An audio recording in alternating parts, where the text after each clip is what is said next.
Today brings us to the neighbourhood of Mynarski, and this is the walk I did around it. I'm a little bit messed up this morning. I took the wrong branch of the 18 line. Took me all the way up North Main, then I had to get all the way back down to where I needed to be. Then my transfer had run out, so cost me 2 tickets and about 2 hours to get to Mynarski today. But that's not a problem. Let's go and have a look around.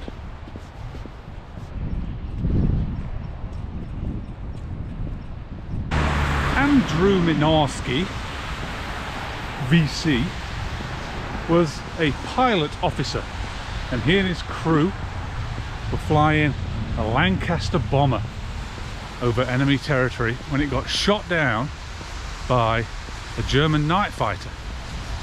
Well, they lost both port engines, and the centre fuselage was damaged so much that there was a massive hydraulic fire going on. So it was time for everybody to bail out.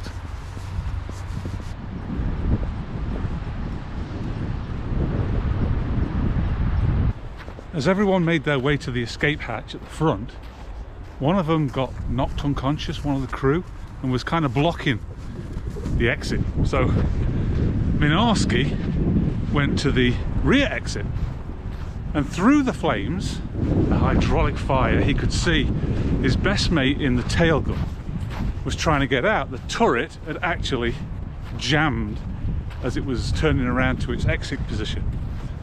So Mynarski pushes himself through the flames to get to his mate, grabs a fire axe, and he's bashing the plexiglass cover of this turret, bashing the mechanism, cannot get it to move, pounding on it with his fists, and his mate just cannot get out. So his mate waves him on, says, "Go, go." And Mynarski then fights his way back through the flames. He's on fire, his clothes are on fire, his parachute's on fire. He turns around and salutes to his friend stuck in the turret and jumps.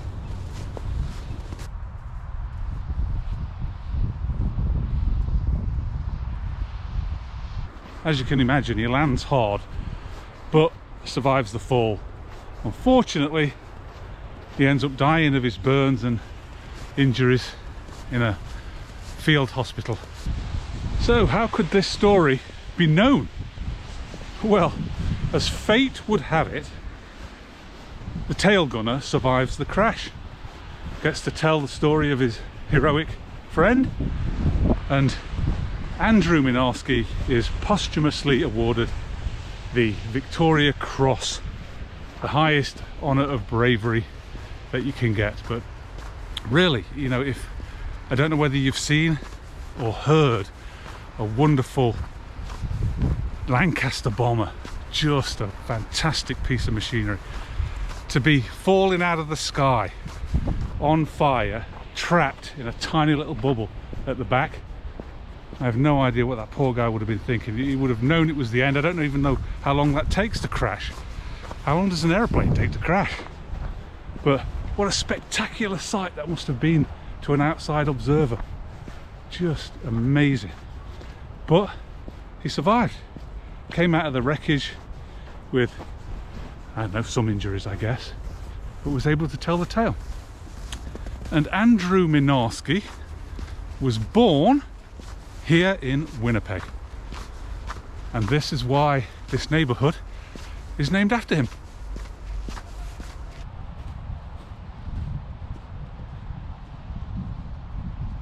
Now, many years later, there are only 2 airworthy Lancaster bombers left in the world, and one of them, which is based out of Hamilton, Ontario, is called the Andrew Mynarski Memorial Lancaster. So if you do see one flying around at an air show, or I don't know, in the sky, think of Andrew Mynarski and think of Winnipeg.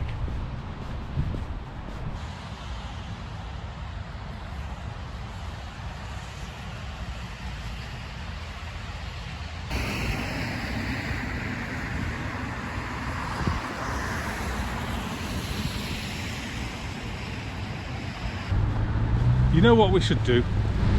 We should go and celebrate and commemorate Andrew Mynarski VC. And one of my viewers, who goes by Chevrolet Dude, suggests that I try the Four Crowns restaurant and bar. And as that seems to be the only place to get beer in Mynarski, that's where we'll go.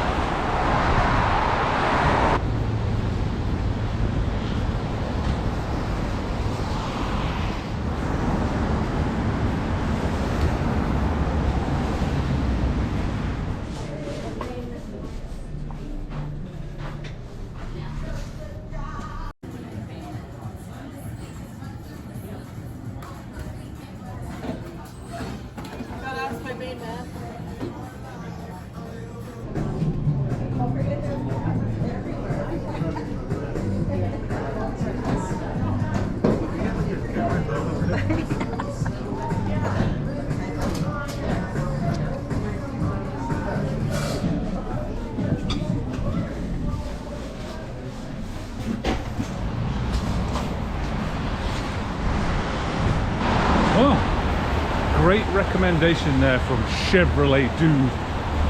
Thanks for that. All right, let's go and grab my bus back home here. Bus stop's right outside, which is very convenient. Well, let's wrap this up.